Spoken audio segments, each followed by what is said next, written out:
Yo, it's Ross here with another video you don't know. Today we've got a speed art of this bottle render from a Twitch live stream, so let's get straight into it.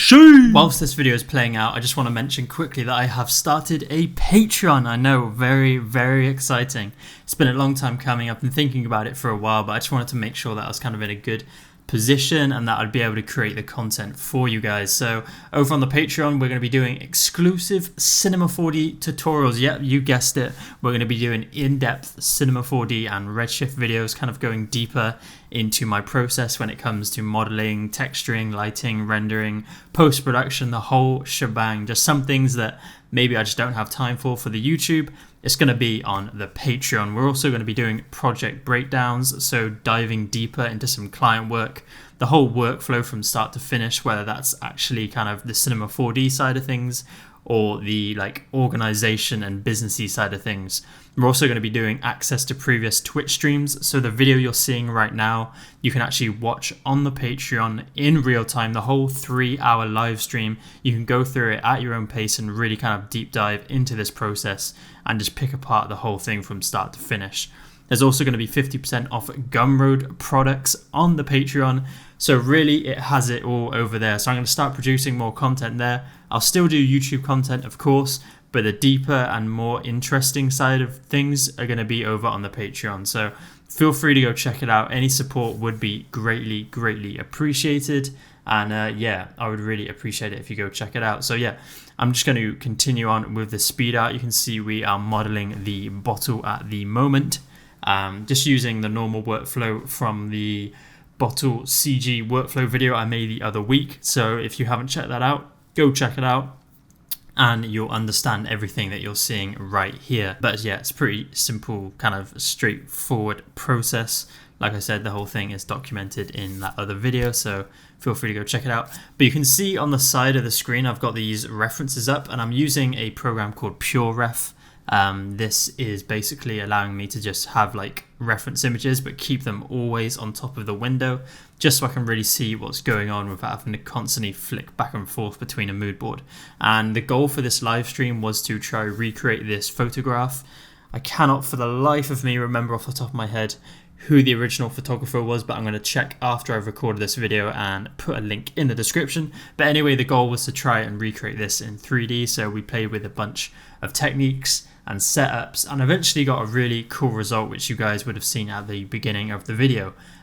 So what essentially we're kind of doing is we have created like a perspex sheet as the floor, just with like a transparent glass material. And then we're lighting up this background here, just using an area light to give us that really nice gradient of like darker to lighter orange, which gives you like a really high contrast feel.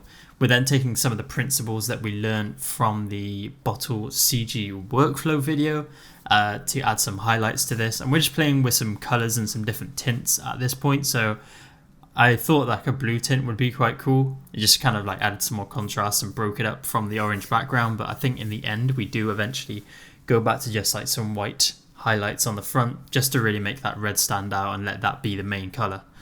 We then experimented with some puddles, and at first I was using the volume builder and volume mesher for this, but you'll see later on a quick glimpse in the video, you'll see I use a different method because I wasn't quite getting the result I wanted with this. And I think if you fine-tuned it a little bit, you probably could.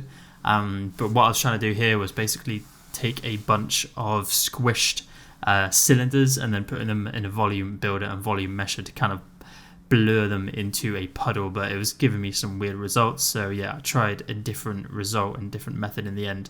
We're then going into good old Rhizome UV to UV unwrap this bottle. Again, this is all documented in the bottle CG workflow video. Go check it out if you haven't already. It's on like 30,000 views right now, which is absolutely crazy, absolutely mind-blowing to me. So yeah, I just want to say again, huge thank you for all the love and support on that one. There's going to be way more videos like that on the Patreon, which do super deep dives into these topics.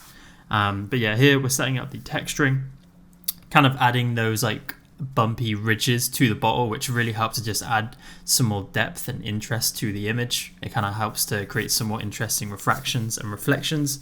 We're just setting this up using some bump maps and then adding some smudge and some scratches to the lid, just to kind of add those tiny like micro details, which are just helping to add that realism to the image. recoloring this with a ramp and some color correct nodes, color layer nodes, just to kind of stack a few different textures on top of each other and just help to add that realism. And I just kind of had a little side note. If you haven't followed me on Twitch, the link is in the description. twitch.tv/I am Ross Mason. Haven't quite got a schedule together just yet. I kind of do it a bit spontaneously at the moment. I will get a schedule together. But yeah, feel free to give it a follow, and then you'll know when I go live, and you can come and check out these streams because it's really fun to engage with you guys. I kind of had a bunch of people just following me when I was making this, and it was really nice to just be able to chat to you guys and really kind of create that community. So yeah, feel free to go give me a follow over there. But yeah, added some air bubbles in there because someone was asking how to create them, so I just quickly showed them. But we do remove them since this was going to be like an aftershave, and it doesn't really make sense for there to be air bubbles in that. So yeah, here just experimenting with some Redshift post effects, and we're getting pretty close to the final result. I think in total, yeah, we spent about 3 hours on this, so you're obviously getting a super condensed version, super sped up version, but I kind of obviously talked through the whole process on the Twitch live stream, which again can be on the Patreon. We got a cylinder and then used the sculpting tools to mold this, and we actually locked it on the y-axis so that we could only sculpt it in the Z and X plane, and that way we were able to create some really cool formations without distorting it and creating some really weird janky topology. So it turned out to be quite a good method. We also experimented with a displacer effector with the same kind of method, locking it to the X and Z axis. And this was a really cool and procedural setup for creating the puddles, and it turned out to kind of be the best way to do it in the end. So this was all trial and error on the stream, and it was really fun to actually kind of talk to the guys watching and just kind of figure out the best method to do this. So yeah, we're getting to the end of the result now. It's looking pretty good. I was actually really happy with how this turned out. I was surprised that I kind of managed to get it done so easily. But yeah, what I try to do is just imagine what the photography setup would be for this in real life, and then just try to kind of simulate and copy that in 3D. But yeah, final touches here. I think I'm going to start to sign off, but the link for the Patreon will be in the description.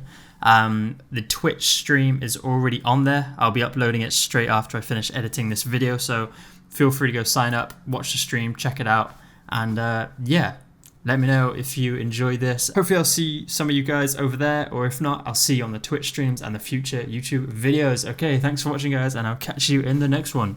Peace!